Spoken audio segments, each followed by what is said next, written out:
14 مئی سن 1948 یعنی کہ 1948 میں اسرائیل کی بنیاد زبردستی رکھ دی گئی۔ لیکن کیا آپ جانتے ہیں کہ اسرائیل کو قبول کرنے والے پہلے 2 ملکوں میں سے ایک ملک ایران تھا؟ مائی ڈیئر ویورز، میں اسی ایران کی بات کر رہا ہوں جس نے میزائل داغ داغ کر اسرائیل کی نیند حرام کر دی ہے۔ ایران اور اسرائیل یہ 2 ایسے ممالک جن کے سفارتی تعلقات اتنے استوار تھے کہ ڈائریکٹ فلائٹس کا سلسلہ رواں دواں تھا۔ پھر ایسا کیا ہوا کہ ایران اور اسرائیل دونوں ممالک نے اپنے اپنے ہتھیار ایک دوسرے کی جانب سونت لیے۔ جی ہاں میرے پیارے دوستو، میں ہوں آپ کا ہوسٹ محمد حماد اقبال، اور مشاورت ٹی وی کی آج کی ویڈیو میں ہم ایران اور اسرائیل کانفلکٹ کو ڈسکس کریں گے۔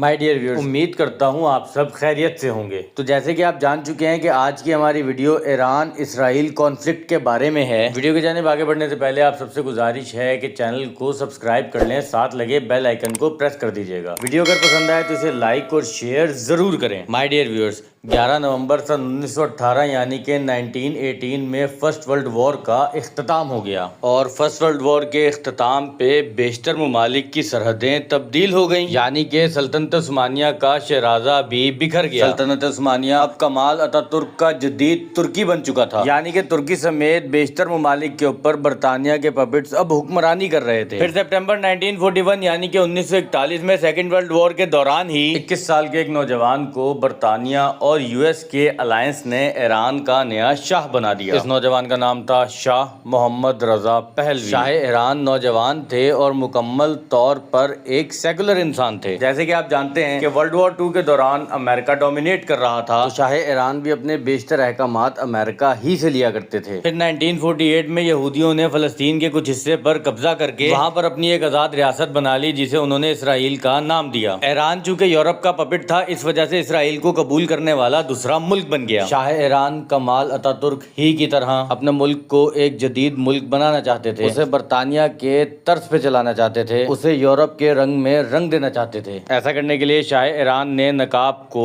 بین کر دیا۔ پولیس کو یہ احکامات تک دے دیے گئے کہ اگر کسی خاتون کے سر پہ چادر نظر آئے تو ان کی چادریں چھین لی جائیں۔ ایران ایک ماڈرن ملک بن چکا تھا، یہاں خواتین چھوٹے چھوٹے کپڑے پہن کر گھوما کرتی تھی، نائٹ کلبز کا بازار گرم تھا۔ لیکن ایسا کرنے سے تمام تر لوگ خوش نہیں تھے، بلکہ شاہ ایران مذہبی خیالات رکھنے والے لوگوں کے جذبات کو ٹھیس پہنچا رہے تھے، اور یہ تمام تر دینی خیالات رکھنے والے لوگ ایک لیڈر کے پیچھے متحد ہو رہے تھے، اور یہ لیڈر دینی علم رکھنے کے ساتھ ساتھ تقاریر کرنے پر بھی خاصی مہارت رکھتے تھے۔ ان کے الفاظ لوگوں کے دلوں میں گھر کر جایا کرتے تھے۔ جی ہاں مائی ڈیئر ویورز، یہ تھے آیت اللہ روح اللہ خمینی۔ وقت کی کمی کے باعث میں یہاں پر ایران کے انقلاب کو ڈسکس نہیں کر سکتا، ایران کے انقلاب کو ہم کسی اور ویڈیو میں پھر ڈسکس کریں گے۔ لیکن 1979 میں آیت اللہ خمینی شاہ ایران کا تختہ الٹ کر ایران کے سپریم لیڈر بن گئے۔ پھر وہ امریکہ اور اسرائیل جن کے ساتھ ایران کے بہت گہرے تعلقات تھے، ایران نے ان کے بارے میں اپنا اسٹانس ایک دم کلیئر کر دیا۔ ایرانی انقلاب کے محض 10 سال بعد یعنی کہ 1989 میں آیت اللہ خمینی اس جہان فانی سے کوچ کر گئے۔ امام خمینی کے انتقال کے بعد ان کے شاگرد علی حسینی خامنائی نے ایران کی باغ دوڑ اپنے ہاتھوں میں سنبھال لی، اور وہی ایران کے نئے سپریم لیڈر بھی بنے۔ وقت کے گزرنے کے ساتھ اسرائیل مضبوط سے مضبوط تر ہوتا چلا گیا۔ اسرائیل نے غزہ اسٹرپ کے اوپر فائرنگ کی، صرف فائرنگ نہیں بلکہ میزائل داغے اور بار بار داغے، وہاں عورتوں کو، بچوں کو اور بوڑھوں کو قتل کیا گیا۔ کئی دہائیوں سے اسرائیل یہ ظلم فلسطینیوں پر کیے جا رہا ہے، لیکن ایران جو کہ ان دہائیوں میں ایک تھرڈ ورلڈ کنٹری بن گیا، اس پر ڈھیروں سینکشنز لگا دیے گئے، ان کی امپورٹ ایکسپورٹ پر پابندی عائد کر دی گئی، یہاں تک کہ ایران آزادانہ طور پر ایئر فورس بھی نہیں رکھ سکتا، زیادہ سے زیادہ جہاز نہیں خرید سکتا۔ دوستو اب ہوا کیا؟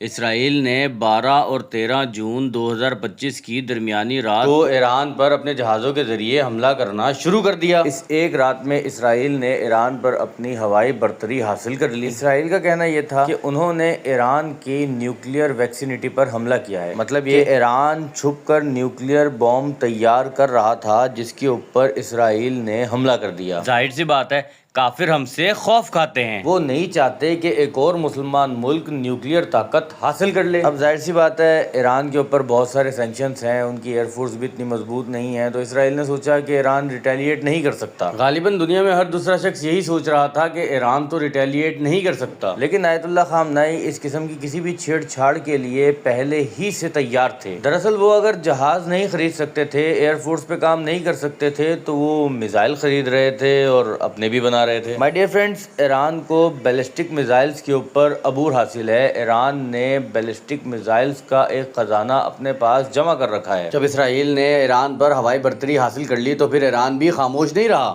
اس نے بھی جوابی حملہ کرنا شروع کر دیا۔ ایران نے اپنے بیلسٹک میزائلز کا رخ اسرائیل کی طرف کر دیا اور اپنے بیلسٹک میزائلز سے اسرائیل پر ایک کے بعد ایک حملہ کرنا شروع کر دیا۔ میرے پیارے دوستو، یہاں ہمیں جان لینا چاہیے کہ اسرائیل کے پاس دنیا کا سب سے بہترین ایئر ڈیفنس سسٹم ہے، جسے آئرن ڈوم کے نام سے جانا جاتا ہے۔ یہ ایک ایسا سسٹم ہے جسے ناقابل تسخیر مانا جاتا ہے۔ اصل میں آئرن ڈوم کرتا یہ ہے کہ جب بھی کوئی میزائل ایٹماسفیئر میں داخل ہوتا ہے تو اس کا سینسر اسے سینس کر لیتا ہے اور اس کے کاؤنٹر میں میزائل جاری کرتا ہے، پھر یہ کاؤنٹر میزائل آنے والے میزائل سے انٹرسپٹ کر دیتا ہے اور اس طرح حملہ ناکام بنایا جا سکتا ہے۔ لیکن my dear friends, strategy can always beat strength. آیت اللہ خامنائی کی حکمت عملی بہت بہترین تھی، وہ شاید اسی دن کے لیے تیاری کر رہے تھے، کیونکہ ریڈار کے لیے بیلسٹک میزائلز کے سگنلز کو کیپچر کرنا زیادہ مشکل کام نہیں ہے، تو ایران نے ایک ایسا میزائل مینوفیکچر کیا جو کہ ہوا میں خود کو ریپوزیشن کر سکے۔ میرے پیارے دوستو، یہ ہے شہاب 3۔ شہاب 3 زمین کے ایٹماسفیئر میں واپس داخل ہونے کے بعد خود کو ریپوزیشن کر لیتا ہے۔ ایسا کرنے کی وجہ سے ایئر ڈیفنس سسٹم اس میزائل کو انٹرسپٹ نہیں کر پاتا۔ حماد اور غدر میزائلز بھی اسی طرح ہوا میں خود کو ریپوزیشن کر سکتے ہیں۔ لیکن دوستو، غدر میں ایک ایکسٹرا کوالٹی بھی موجود ہے، وہ یہ کہ غدر جب زمین کی جانب آ رہا ہوتا ہے تو اپنے اندر سے کئی چھوٹے چھوٹے میزائلز مزید لانچ کر دیتا ہے، جس کی وجہ سے انٹرسپشن سسٹم کو یہ سمجھنے میں مسئلہ ہو جاتا ہے کہ آخر وہ کسے ٹریک کرے اور کسے مار گرائے۔ لیکن دوستو، یہاں بات ختم نہیں ہو جاتی، کیونکہ ابھی کچھ وقت پہلے ہی ایران نے اپنے سب سے پاورفل میزائل کو لانچ کیا۔ دوستو، یہ ہائپر سونک میزائل ہے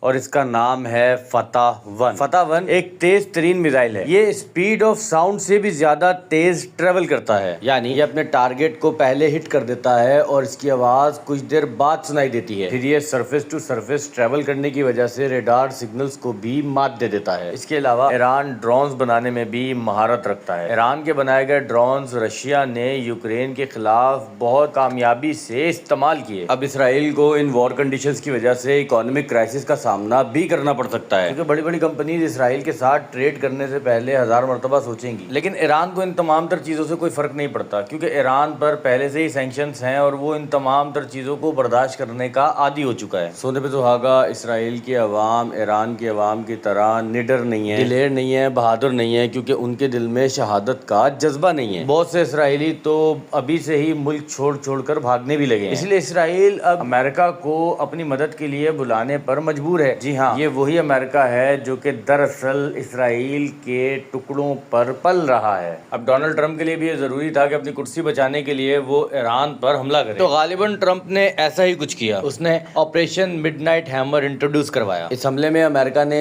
125 یعنی کہ 125 سے زائد ایئر کرافٹس کا استعمال کیا، جن میں B-2 stealth bomber, 4th and 5th generation fighters اور اس کے علاوہ ریفیولنگ ایئر ٹینکرز بھی موجود تھے۔ یہ اس لیے لائے گئے تھے کیونکہ یہ ایک لمبا سفر تھا اور ان ایئر کرافٹس کی راستے میں ان ایئر ریفیولنگ بھی کی گئی۔ امریکہ نے بھی انہی 3 سائٹس کو ہٹ کیا جنہیں اسرائیل پہلے ہٹ کر چکا تھا، لیکن جن نیوکلیئر سائٹس کو امریکہ نے ہٹ کیا، ایران انہیں پہلے ہی خالی کر چکا تھا۔ ایران نے بھی امریکہ کی اس کارروائی کا جواب دینے کا فیصلہ کر لیا، لیکن یہاں مسئلہ یہ تھا کہ ایران امریکہ پر ڈائریکٹلی حملہ کر نہیں سکتا تھا، کیونکہ یہ عالمی جنگ کو دعوت دینے والی بات تھی، اور جس کنڈیشن میں اس وقت ایران ہے وہ کسی بھی عالمی جنگ کو دعوت دے نہیں سکتا، تو ایران نے US بیسز کو نشانہ بنانے کا فیصلہ کر لیا۔ اب یہاں مسئلہ یہ ہے کہ مڈل ایسٹ میں US کی تمام تر بیسز مسلم ممالک میں واقع ہیں، جیسے کہ قطر، شام، عراق، لبنان، سعودی عربیہ۔ اب ان برادر ممالک پر حملہ کرنے کا مطلب یہ ہے کہ اس اتحاد کے وقت میں بھی ایران اپنے مسلمان ممالک کو اپنے خلاف اکسا لے، اسی لیے ایران نے اپنا فیصلہ بہت سوچ سمجھ کے کرنا تھا، لیکن یہاں قطر نے ایران کو موقع خود پرووائڈ کیا، کیونکہ حملے والے دن کچھ ٹام ہاک میزائلز بھی ایران کی سرزمین پر فائر کیے گئے تھے، اور وہ اس یو ایس بیس سے فائر کیے گئے تھے جو کہ قطر میں موجود تھی۔ قطر کو بھی اپنی سرزمین اپنے مسلمان ملک کے خلاف استعمال ہونے نہیں دینی چاہیے تھی۔ ایران نے کچھ ہالو میزائل قطر میں موجود اس یو ایس بیس پر فائر کیے، بہرحال وہ میزائل قطر کے ایئر ڈیفنس سسٹم نے کاؤنٹر کر لیے۔ ایران نے بھی یہ میزائل صرف اور صرف امریکہ کو تنبیہ کرنے کے لیے ہی بھیجے تھے، تاکہ امریکہ کو یہ چیز کلیئر ہو جائے کہ ایران اس کے خلاف بھی ریٹیلیٹ کرے گا۔ پھر اسی قسم کا ایک ہالو میزائل سعودی عرب میں موجود یو ایس بیس پر بھی فائر کیا گیا۔ امریکہ کے ایران پر اس حملے کے بعد ہمارے وزیر اعظم میاں محمد شہباز شریف صاحب نے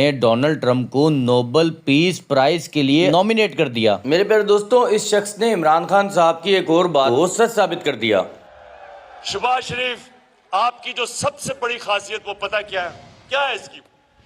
یہ بوٹ پالش بڑے اچھی طرح کرتا ہے۔ اب اس سب کے بعد ڈونلڈ ٹرمپ دونوں ممالک کے بیچ میں سیز فائر اناؤنس کر دیتا ہے، لیکن اسرائیل امریکہ کی کسی بات کو ملحوظ خاطر تھوڑی لاتا ہے۔ اسرائیل نے ڈونلڈ ٹرمپ کے اس ٹویٹ کے فوراً بعد ہی تہران بیس پر حملہ کر دیا۔ اب یہ معاملات اور یہ جنگ کس طرف جائے گی یہ تو وقت ہی بتائے گا، لیکن ہمارے بہت سے پاکستانی مسلمان بھائیوں اور بہنوں کا ایران اسرائیل وار پر ریئیکشن بہت افسوسناک تھا۔ مطلب یہاں پر لوگ ایران کو صرف اس لیے سپورٹ نہیں کر رہے تھے کیونکہ وہ اہل تشیع مسلک سے تعلق رکھتے ہیں۔ مطلب یہ کہ جب مسلمان اور کافروں کے بیچ میں جنگ ہوگی تو آپ مسلمانوں کا ساتھ دیں گے یا پھر آپ پہلے مسلک دیکھیں گے اور اپنی اندرونی لڑائیاں لڑیں گے؟ اگر مسلمانوں نے کبھی عروج حاصل کیا ہے تو وہ صرف اور صرف اتحاد کے ذریعے، اب چاہے وہ ایوبی سلطنت ہو یا سلجوق سلطنت یا پھر وہ سلطنت عثمانیہ ہو، جب تک مسلمانوں میں اتحاد نہیں ہوگا ہم دنیا میں اپنی کھوئی ہوئی وقت حاصل نہیں کر سکتے۔ اور آج جب مسلمانوں کو اتحاد کی ضرورت ہے تو ہم سب مسلک کے نام پر لڑائی کر رہے ہیں۔ اسی چیز کا فائدہ تو یہ کافر اٹھاتے ہیں۔ حضرت صلی اللہ علیہ وآلہ وسلم کا فرمان ہے کہ مسلمان ایک انسان کے جسم کی مانند ہیں۔ اگر انسان کی آنکھ میں تکلیف ہو تو پورے جسم میں تکلیف ہوتی ہے، اور اگر انسان کے سر میں درد ہو تو پورا جسم اس درد کو محسوس کرتا ہے۔ مائی ڈیئر ویورز،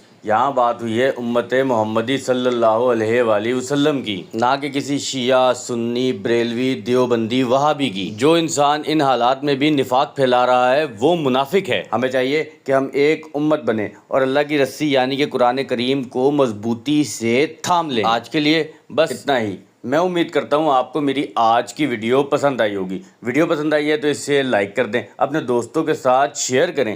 چینل پر نئے آنے والے دوست جلدی سے چینل کو سبسکرائب کر لیں، ساتھ لگے بیل آئیکن کو پریس کر دیجیے گا تاکہ میری تمام تر نئی آنے والی ویڈیوز کا نوٹیفیکیشن آپ کو بر وقت مل سکے۔ میں آپ سے ملوں گا مشاورت ٹی وی کی کسی اور ویڈیو میں کسی اور ٹاپک کے ساتھ۔ تب تک کے لیے اپنے میزبان محمد حماد اقبال کو دیں اجازت۔ فی امان اللہ، اللہ حافظ۔ پاکستان زندہ باد۔